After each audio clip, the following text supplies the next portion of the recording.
ದೇವರ ನಾಮಕ್ಕೆ ಮಹಿಮೆ ಉಂಟಾಗಲಿ. ಈ ಸಮಯದಲ್ಲಿ ಒಂದು ವಾಕ್ಯನ ಓದಿಕೊಳ್ಳೋಣ. ಯೆರೆಮೀಯ ಪ್ರವಾದನೆ ಪುಸ್ತಕ 1ನೇ ಅಧ್ಯಾಯ 5ನೇ ವಚನ. ನಾನು ನಿನ್ನನ್ನು ಗರ್ಭದಲ್ಲಿ ರೂಪಿಸುವುದಕ್ಕೆ ಮುಂಚೆ ನಿನ್ನನ್ನು ತಿಳಿದಿದ್ದೇನು. ನೀನು ಉದಾರದಿಂದ ಬರೋದಕ್ಕೆ ಮೊದಲೇ ನಿನ್ನನ್ನು ಪ್ರತಿಷ್ಠಿಸಿದ್ದೇನು. ಆಮೆನ್. ಹಲ್ಲೆಲೂಯಾ. ದೇವ್ರ ವಾಕ್ಯ ಹೇಳುತ್ತೆ, ನಾನು ಗರ್ಭದಲ್ಲಿ ರೂಪಿಸುವುದಕ್ಕೆ ಮುಂಚೆನೆ ನಾನು ನಿನ್ನ ತಿಳಿದಿದ್ದೇನೆ, ಉದಾರದಿಂದ ಬರೋದಕ್ಕೆ ಮೊದಲೇ ನಾನು ನಿನ್ನನ್ನು ಪ್ರತಿಷ್ಠಿಸಿದ್ದೇನೆಂದು ದೇವರ ವಾಕ್ಯ ಹೇಳ್ತಾ ಇದೆ. ಹಾಗೆ ಪ್ರತಿಯೊಬ್ಬರು ತಾಯಿ ಗರ್ಭದಲ್ಲಿ ರೂಪಿಸುವುದಕ್ಕೆ ಮುಂಚೆನೆ ತಿಳಿದಿರುವಂಥ ದೇವರು, ಆತನೇ ಕರ್ತನಾಗಿರುವಂಥ ಯೇಸು ಕ್ರಿಸ್ತನು. ಈ ಲೋಕದಲ್ಲಿ, ಈ ಭೂಮಿಯ ಮೇಲ್ಗಡೆ ಪ್ರತಿ ಮನುಷ್ಯನು ಹುಟ್ಟುವಾಗೆ ತಾಯಿ ಗರ್ಭದಲ್ಲಿ ದೇವರವ್ರಗಳನ್ನ ರೂಪಿಸಿರ್ತಾನಂದು ವಾಕ್ಯ ಹೇಳುತ್ತೆ. ಹಾಗೆ ಈ ಭೂಮಿಯಲ್ಲಿ ದೇವರನ್ನ ನಂಬಿರೋರು, ನಂಬದೇ ಇರೋರು, ಪ್ರತಿ ಒಂದು ಜಾತಿ ಕುಲ ಎಲ್ಲ ಜನಾಂಗಗಳನ್ನು ದೇವರೇ ತಾಯಿ ಗರ್ಭದಲ್ಲಿ ರೂಪಿಸಿದ್ದಾನೆ. ಆಗ ತಾಯಿ ಗರ್ಭದಲ್ಲಿ ರೂಪಿಸುವುದಕ್ಕಿಂತ ಮೊದಲೇ ದೇವರು ನಿನ್ನ ತಿಳಿದಿದ್ದೀನೆಂದು ದೇವರು ಯೆರೆಮೀಯನಿಗೆ ಹೇಳ್ತಾ ಇದ್ದಾರೆ. ಹಾಗೆ ವಾಕ್ಯನ ಕೇಳಿಕೊಂಡಿರೋಂಥ ನೀವು ಸಹ ಅಷ್ಟೇ, ನಿಮ್ಮನ್ನು ಸಹ ದೇವರು ತಾಯಿ ಗರ್ಭದಲ್ಲಿ ರೂಪಿಸಿದ್ದಾನೆ. ರೂಪಿಸುವುದಕ್ಕೆ ಮೊದಲೇ ಯೇಸು ನಿಮ್ಮನ್ನ ತಿಳಿದಿದ್ದಾನೆ. ಆ ಉದಾರದಿಂದ, ಆ ಗರ್ಭದಿಂದ ಬರುವುದಕ್ಕೆ ಮೊದಲೇ ದೇವರು ನಿಮ್ಮನ್ನ ಪ್ರತಿಷ್ಠಿಸಿದ್ದಾನೆ. ಯಾವ ರೀತಿಯಾಗಿ, ಯಾವ ಕಾರ್ಯಕ್ಕಾಗಿ ಅಂದರೆ, ದೇವರು ಯೆರೆಮೀಯನಿಗೆ ಹೇಳ್ತಾ ಇದ್ದಾನೆ, ಜನಾಂಗಗಳಿಗೆ ನಾನು ನಿನ್ನನ್ನು ಪ್ರವಾದಿಯಾಗಿ ದಿನದಲ್ಲಿ ನೇಮಿಸಿದ್ದೇನೆ ಎಂದು ದೇವರು ಹೇಳ್ತಾ ಇದ್ದಾರೆ. ಆಗ ಬಾಲಕನಾದ ಯೆರೆಮೀಯ, ಇನ್ನು ಸಣ್ಣ ವಯಸ್ಸು, ಆತನು ಇನ್ನೂ ಬಾಲಕನಾಗಿದ್ದಾನೆ. ಆ ಬಾಲಕನಾಗಿರುವಾಗಲೇ ದೇವರು ಆತನ ಸಂಗಡ ಮಾತಾಡ್ತಾ ಇದ್ದಾನೆ. ನಿನ್ನನ್ನು ಯಾಕೆ ನಾನು ತಾಯಿ ಗರ್ಭದಲ್ಲಿ ರೂಪಿಸಿದೆ, ರೂಪಿಸೋದಕ್ಕೆ ಮೊದಲೇ ನಿನ್ನನ್ನು ಯಾಕೆ ನಾನು ತಿಳಿದಿದ್ದೀನಿ, ಆ ಉದಾರದಿಂದ ಬರುವುದಕ್ಕೆ ಮೊದಲೇ ನಿನ್ನನ್ನು ನಾನು ಯಾಕೆ ಪ್ರತಿಷ್ಠಿಸಿದ್ದೀನೆಂದು ದೇವರು ಯೆರೆಮೀಯನ ಸಂಗಡ ಮಾತಾಡ್ತಾ ಇದ್ದಾರೆ. ಹಾಗೆ ಏನಿಗಾಗಿ ಅಂದರೆ, ಜನಾಂಗಗಳಿಗೆ, ರಾಜ್ಯಗಳಿಗೆ ಆತನ ದೇವರು ಪ್ರವಾದಿಯಾಗಿ ನೇಮಿಸಿದ್ದಾನೆ ಎಂದು ದೇವ್ರ ವಾಕ್ಯ ಹೇಳುತ್ತೆ. ಹಾಗೆ ಪ್ರತಿಯೊಂದು ಮನುಷ್ಯನ ಕೂಡ ದೇವರು ಈ ಲೋಕದಲ್ಲಿ ಯಾವುದೋ ಒಂದು ಕಾರಣಕ್ಕಾಗಿ ದೇವರು ಅವನ್ನ ರೂಪಿಸಿರ್ತಾನೆ, ತಿಳಿದಿರ್ತಾನೆ. ಹಾಗಾಗಿ ಪ್ರತಿಯೊಬ್ಬರು ಏನು ಮಾಡ್ಬೇಕಂದ್ರೆ, ಈ ಭೂಮಿಯಲ್ಲಿ ನೀವು ಹುಟ್ಟಿರೋಂಥ ಉದ್ದೇಶವೇನು, ಈ ಭೂಮಿಯಲ್ಲಿ ಗಂಡಾಗಿ ಹೆಣ್ಣಾಗಿ ಹುಟ್ಟಂಥ ಉದ್ದೇಶ ಏನೆಂದು ನೀವು ತಿಳಿದುಕೊಳ್ಳಬೇಕು. ನೀವು ತಿಳಿದುಕೊಳ್ಳಬೇಕಾದ್ರೆ ಎಲ್ಲಿ ಹೋಗ್ಬೇಕಂದ್ರೆ, ಯಾವ ವಿಜ್ಞಾನಿ ಹತ್ರ ಹೋದ್ರೆ ನೀವು ತಿಳ್ಕೊಳ್ತೀರಾ, ಯಾವ ಡಾಕ್ಟರ್ ಹತ್ರ ಹೋದ್ರೆ ನೀವು ತಿಳ್ಕೊಳ್ತೀರಾ, ಅಥವಾ ನಿಮ್ಮ ತಂದೆ ತಾಯಿ ಹತ್ರ ಕೇಳಿದ್ರೆ ನೀವು ತಿಳ್ಕೊಳಕ್ಕಾಗುತ್ತಾ?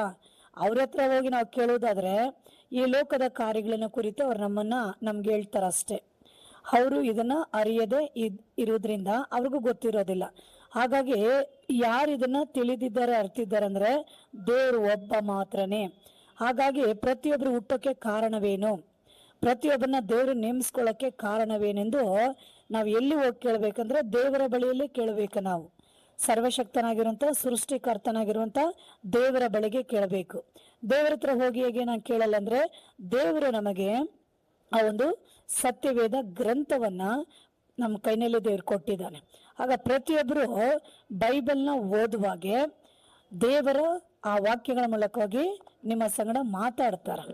ದೇವ್ರು ನಿಮ್ಮ ಸಂಗಡ ಮಾತಾಡುವಾಗೆ ಆಗ ನೀವು ಹುಟ್ಟಿದ್ದಂಥ ಉದ್ದೇಶ, ಈ ಲೋಕದಲ್ಲಿ ದೇವರು ನಿಮ್ಮನ್ನು ಆರಿಸ್ಕೊಳ್ಳುವಂಥ ಉದ್ದೇಶ ನೀವು ಸರಿಯಾಗಿ ತಿಳಿದುಕೊಳ್ಳಲು ಸಾಧ್ಯವಾಗುತ್ತೆ. ಹಾಗಾಗಿ ಇದನ್ನ ತಿಳಿದುಕೊಳ್ಳದೆ ಯಾರೂ ಈ ಭೂಮಿನ ಬಿಟ್ಟು ಹೋಗಬಾರ್ದು. ಅಂದ್ರೆ ಮರಣ ಒಂದು ಹೋಗಿ ಬಿಡಬಾರದು. ಮರಣಕ್ಕೆ ನಂತರ ಮನುಷ್ಯನಿಗೆ ಶಾಶ್ವತವಾದ ಒಂದು ಜೀವಿತ ಇದೆ. ಆ ಜೀವಿತ ಒಂದು ಸ್ವರ್ಗದಲ್ಲಿ, ಇಲ್ಲಾಂದ್ರೆ ಒಂದು ನರಕದಲ್ಲಿ. ಅದಕ್ಕೆ ಮೊದಲಾಗೆ ನಾವು ಈ ಭೂಮಿಯಲ್ಲಿರುವಾಗಲೇ ನಾವು ಏನಿಗಾಗಿ ಹುಟ್ಟಿದ್ದೀವಿ ಎಂದು ನಾವು ತಿಳಿದುಕೊಳ್ಳಬೇಕು. ಹಾಗಾಗಿ ತಿಳಿದುಕೊಳ್ಬೇಕಾದ್ರೆ ಸೃಷ್ಟಿಕರ್ತನಾದ ಮೊದಲು ಯೇಸುವನ್ನ ನಂಬಬೇಕು. ಅಂದ್ರೆ ಯೇಸುವೆ ಈ ಲೋಕವನ್ನು ಸೃಷ್ಟಿ ಮಾಡಿದ್ದು, ಪ್ರತಿ ಮಾನವನ್ನ ತಾಯಿ ಗರ್ಭದಲ್ಲಿ ರೂಪಿಸಿದವನು ಆತನೇ ಆಗಿದ್ದಾನೆ. ಹಾಗಾಗಿ ಆತನ ಮೇಲೆ ನಾವು ನಂಬಿಕೆ ಇಟ್ಟು ಯೇಸುವನ್ನ ನಾವು ಅರಿತುಕೊಳ್ಳಬೇಕು. ನಾವು ಯೇಸುವನ್ನ ಅರಿತುಕೊಳ್ಳಬೇಕು, ನಾವು ತಿಳಿದುಕೊಳ್ಳಬೇಕಂದ್ರೆ ಬೈಬಲ್ನ ಓದಬೇಕು. ಬೈಬಲ್ನ ಓದುವಾಗೆ ನಾನು ಯಾರೆಂದು ನನ್ಗೆ ಗೊತ್ತಾಗುತ್ತೆ, ನೀನು ಯಾರೆಂದು ನಿನಗೆ ಗೊತ್ತಾಗುತ್ತೆ, ದೇವರು ಯಾರೆಂದು ಗೊತ್ತಾಗುತ್ತೆ.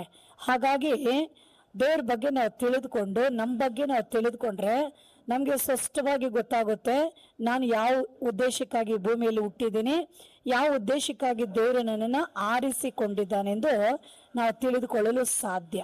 ನೋಡ್ರಿ, ಯೆರೆಮೀಯ ಯಾವ ಉದ್ದೇಶಕ್ಕಾಗಿ ಈ ಲೋಕದಲ್ಲಿ ಆತನ್ನ ದೇವರು ಸೃಷ್ಟಿಸಿದ್ದಾನಂದ್ರೆ, ಒಂದು ಪ್ರವಾದಿಯಾಗಿ, ಜನಾಂಗಗಳಿಗೆ ಪ್ರವಾದಿಯಾಗಿ ಆತನ ದೇವರು ನೇಮಿಸಿಕೊಳ್ಳೋದಕ್ಕಾಗಿ ಆತನ ತಾಯಿ ಗರ್ಭದಲ್ಲಿ ರೂಪಿಸಿದ.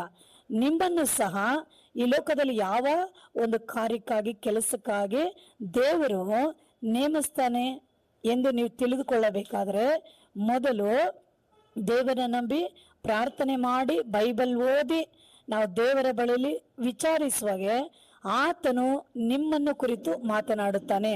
ನೀವು ಹುಟ್ಟಿದ್ದ ಉದ್ದೇಶವೇನು, ನಿಮ್ಮನ್ನ ಆರಿಸ್ಕೊಂಡು ಯಾವ ಕಾರ್ಯಗಳಿಗಾಗಿ ನಿಮ್ಮನ್ನ ನೇಮಿಸ್ಬೇಕೆಂದು ದೇವರು ನಿಮ್ಮ ಸಂಗಡ ಆ ಕಾರ್ಯಗಳನ್ನು ಕುರಿತು ಮಾತನಾಡುವಾಗ ನೀವು ತಿಳಿದುಕೊಳ್ತೀರಾ.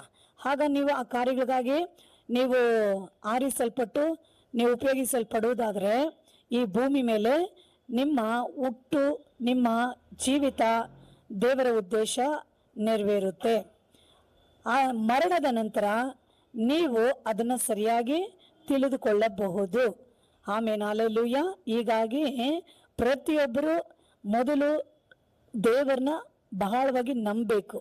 ಸೃಷ್ಟಿಕರ್ತನು ಯಾರೆಂದು ತಿಳಿದು ಆತನ್ನೇ ನಾವು ನಂಬಿ ನಂತರ ಸತ್ಯವೇದವನ್ನು ನಾವು ಓದುವಾಗೆ ಅದರಲ್ಲೇನೆ ದೇವರ ಬಗ್ಗೆ, ಮನುಷ್ಯನ ಬಗ್ಗೆ, ದೇವರ ಉದ್ದೇಶದ ಬಗ್ಗೆ, ನಾವು ಹುಟ್ಟಿನ ಕಾರಣದ ಬಗ್ಗೆ ಬರೆಯಲ್ಪಟ್ಟಿ ಇರುತ್ತಲ್ಲ, ಅವುಗಳನ್ನ ನಾವು ಅರಿತು ತಿಳಿದುಕೊಳ್ಳುವಾಗೆ ನಾವು ಸರಿಯಾದ ರೀತಿಯಲ್ಲಿ ನಾವು ಜೀವಿಸಿ ಆ ಮಾರ್ಗಗಳಲ್ಲಿ ನಾವು ನಡೆದು ಆ ಕಾರ್ಯಗಳನ್ನ ಮುಗಿಸಿದ ಮೇಲೆ ನಾವು ಆ ಉದ್ದೇಶಗಳನ್ನ ನೆರವೇರಿಸಿದ ಮೇಲೆ ಪರಲೋಕ ರಾಜ್ಯದಲ್ಲಿ ದೇವರೊಟ್ಟಿಗೆ ಒಂದು ಆಶೀರ್ವದಿಸಲ್ಪಟ್ಟ ಮತ್ತೆ ನಿತ್ಯ ಜೀವದಲ್ಲಿ ನಾವು ಸೇರುವರಾಗಿ ನಾವು ಇರ್ತೀವಿ. ದೇವ ಮಕ್ಕಳೇ, ಇದನ್ನು ಕೇಳಿಕೊಂಡಿರೋಂಥ ಪ್ರತಿಯೊಬ್ಬರು ದೇವರನ್ನ ಅರಿತುಕೊಳ್ರಿ, ನಿಮ್ಮನ್ನು ಅರಿತುಕೊಳ್ರಿ, ದೇವರ ಬಳಿಯಲ್ಲಿ ಪ್ರಾರ್ಥಿಸ್ರಿ, ವೇದವನ್ನು ಓದ್ರಿ.